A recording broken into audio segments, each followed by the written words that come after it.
I was desperately looking for a part-time job to make some extra cash. My bills were piling up, and I needed something quick and easy. One day, while scrolling through Craigslist, I found an ad that seemed like it was made just for me. It was for a part-time position that promised flexible hours and good pay. The ad was vague, just saying they were looking for someone reliable and discreet. I contacted the number listed, and within a few hours, I had a phone interview. The interviewer, a man named Mr. Green, spoke with a calm, authoritative voice. He asked a few questions about my background and experience, but didn't go into much detail about the job. He assured me that it was a unique opportunity and that he was looking for someone like me. The next day, I received an email with the address of the office where I was to meet Mr. Green in person. The office was located in a rundown part of town, in a building that looked like it hadn't been used in years. The entire area was deserted, adding to the eerie feeling. When I walked in, the place looked like it hadn't been touched in decades. Dust covered the furniture, and the air smelled stale. Mr. Green appeared from behind a desk, dressed in a dark suit. He greeted me with a firm handshake and motioned for me to sit down. After a brief chat, he explained the job in a very vague manner. He said it involved monitoring certain individuals and that it required a high level of confidentiality. He handed me a contract and told me to read it carefully. The contract was full of legal jargon but essentially stated that I was to follow and report on specific people, and I was not allowed to discuss the job with anyone. I was intrigued but also wary. The pay was too good to pass up, and I needed the money, so I agreed. Mr. Green handed me a small notebook and a list of names and addresses. He instructed me to start the following day and gave me a phone number to call if I had any questions. The first assignment was straightforward. I had to follow a man named Robert Thompson, who lived in a modest house on the outskirts of town. I watched from a distance as he went about his day, noting his activities in the notebook. It seemed like a harmless task, just observing and reporting. The second assignment was a bit more unsettling. I was asked to follow a young woman named Emily Parker. Her address was in a different part of town, and the instructions were to watch her closely, especially at night. I didn't ask questions and simply did as I was told. One evening, while tailing Emily, I noticed something strange. She went to a dilapidated building at the edge of town, a place I had never seen before. I decided to keep my distance but watched as she entered the building. The door creaked open, and she disappeared inside. Curiosity got the better of me. I waited for a few minutes, then quietly approached the building. It looked abandoned, with broken windows and a crumbling facade. I peered through a crack in the door and saw Emily inside, talking to several other people in hushed voices. I couldn't make out much, but they seemed to be discussing something serious. I took out my phone to snap a few photos for my report, but suddenly heard a noise behind me. I turned around to see a shadowy figure emerging from the darkness. My heart raced as the figure approached. It was Mr. Green, his expression cold and unreadable. "What are you doing here?" he demanded in a low voice. I stammered, explaining that I was just following instructions and had noticed something unusual. He didn't seem pleased. He told me that I was not supposed to engage with the subjects or investigate beyond what was required. He then handed me a new list of names and told me to focus on those, warning me not to get involved in anything else. The next few days were tense. I was assigned to follow different individuals, but I couldn't shake the feeling that something was wrong. The tasks seemed to be growing increasingly suspicious. My unease grew when I noticed patterns in the assignments. They were all linked to people who seemed to be in distress or trouble. One night, I was instructed to follow a man named Daniel Hughes.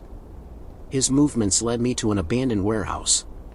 It was eerily quiet, and as I watched from a distance, I saw several men in dark clothing gathering inside. I couldn't make out what they were saying, but it looked like a secret meeting. As I was about to leave, my phone buzzed. It was a message from Mr. Green, instructing me to stay put and gather information about the meeting. I was conflicted. Was I getting in over my head? But I followed the instructions, hiding behind some crates to eavesdrop. What I heard made my blood run cold. The men were discussing illegal activities, smuggling, trafficking, and other criminal operations. My stomach churned as I realized I had stumbled into something far more dangerous than I had anticipated. Suddenly, I heard footsteps approaching. I ducked behind the crates, holding my breath. The men started to disperse, and I saw Mr. Green among them. He wasn't just a mysterious employer, he was part of this criminal network. Panic set in as I realized I was in deep trouble. I decided to leave immediately and make my way back to my apartment.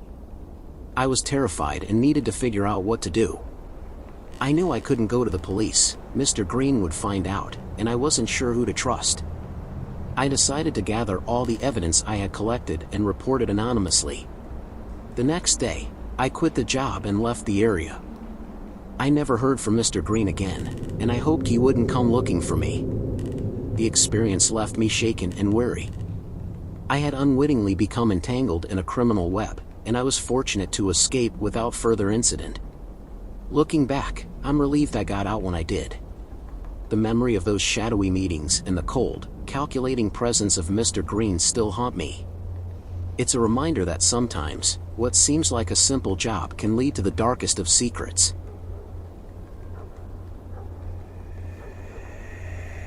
I was scrolling through Craigslist one day, looking for a new place to live. My old apartment was becoming a bit too cramped, and I needed a change. As I sifted through various ads, one listing caught my eye, a room in a quaint, old house that looked perfect. The picture showed a cozy, well-lit room with antique furniture and large windows. It seemed like exactly what I was looking for. The ad mentioned that the landlord was a kind older woman who had lived in the house for years. The rent was reasonable, and the location was ideal, close to my work and in a quiet neighborhood. I decided to contact the landlord and set up a time to see the place. We arranged to meet the following Saturday. When I arrived at the house, I was immediately struck by its charm. It was a large, two-story house with a beautiful garden in front. The landlord, Mrs. Thompson, greeted me warmly at the door. She had a gentle smile and looked to be in her late 60s. After a bit of small talk, she led me inside. The interior was just as charming as the exterior. The house was filled with old-fashioned decor, with lots of wooden furniture and vintage photographs on the walls. Mrs. Thompson showed me the room that was available. It was spacious, with large windows that let in plenty of light. The view of the garden from the window was beautiful, and I could already picture myself living there. As we finished the tour, Mrs. Thompson mentioned a house rule that I found a bit unusual. She said that the basement was off-limits to tenants. She didn't give a reason, just that it was a long-standing rule and that she hoped I would respect it. I was a bit puzzled but didn't think much of it. I assumed it was just an old house rule, or perhaps she used the space for personal storage. I agreed to the terms and decided to move in. The first few days went smoothly. The house was peaceful, and Mrs. Thompson was very kind.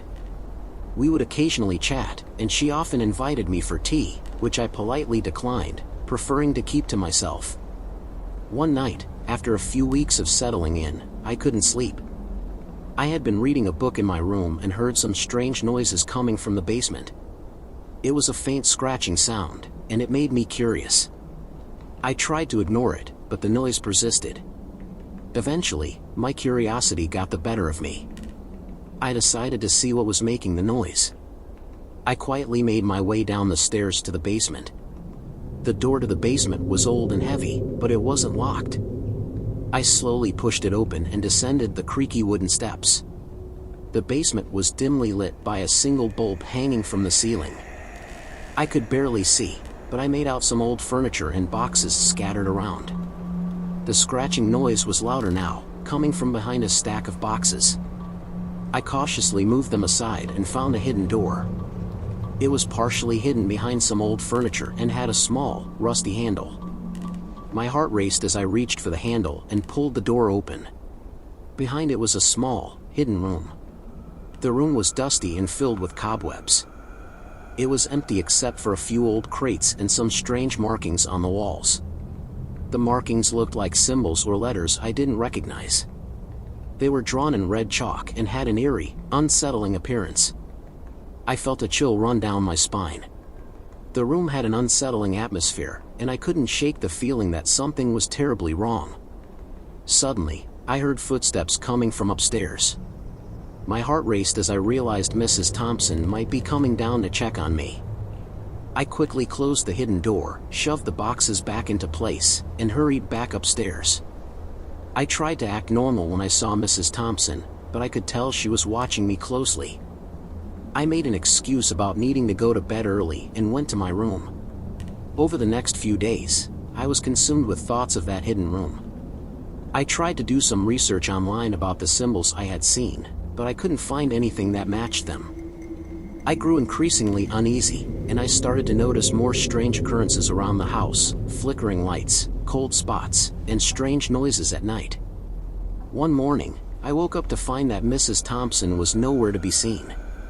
Her car was gone, and the house was silent.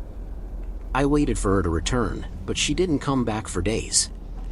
I was left alone in the house with my growing anxiety. The worst part was when I saw a for sale sign in the front yard one afternoon. The house was being sold, and I had no idea why. I tried contacting Mrs. Thompson, but her phone was disconnected. I was left with more questions than answers. Eventually, new owners moved in, and I had to leave. I never got to find out what those markings meant or why Mrs. Thompson had left so suddenly. The mystery of the hidden room and the strange events in the house haunted me for a long time.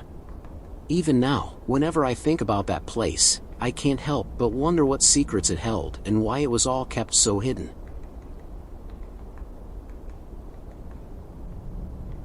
I had just moved into a new apartment and was eager to make it feel like home. One evening, while browsing Craigslist for some affordable furniture, I came across an ad that caught my eye. It was for a vintage armchair, and the pictures showed it to be beautifully crafted with intricate designs. The seller, a man named Mr. Adams, claimed it had been in his family for generations. The price was reasonable, so I decided to check it out. I drove to Mr. Adams' house the next weekend.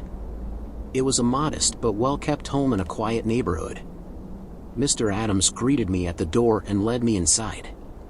The armchair was in his living room, and it looked even more stunning in person. The wood was polished to a shine, and the upholstery was a deep, rich color with gold trim.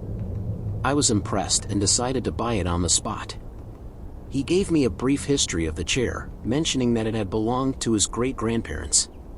He assured me it was in excellent condition and would be a fine addition to any home. I paid him, and he helped me load the chair into my car. Once I got the chair home and set it up in my living room, I felt a sense of satisfaction. It really added a touch of elegance to the room. That night, after unpacking a few more boxes, I sat down in the chair to relax. It felt comfortable, but there was something odd about it. I couldn't quite put my finger on it, but it seemed as if the room felt colder whenever I sat in it. Over the next few days, strange things started happening. I'd wake up in the middle of the night feeling a chill in the air, even though the heating was on. Lights would flicker for no reason, and sometimes I'd hear soft whispers that seemed to come from nowhere. I tried to ignore it, thinking it was just my imagination or perhaps a draft in the house. But one evening, while I was reading a book in the armchair, I felt a sudden, intense coldness. I looked around, but there was nothing out of the ordinary. I decided to do some research on the chair, just out of curiosity. I wanted to learn more about its history. I found an old newspaper article online that mentioned a similar armchair belonging to a man named Edward Blackwood, who was a notorious figure from the early 1900s. The article detailed how Edward Blackwood had been involved in several criminal activities and had a rather sinister reputation. It mentioned that his estate, which included many of his personal belongings, was sold off after his death. I couldn't believe it at first, but the description of the armchair matched the one I had bought. The article mentioned that some of his belongings had been rumored to be cursed or haunted.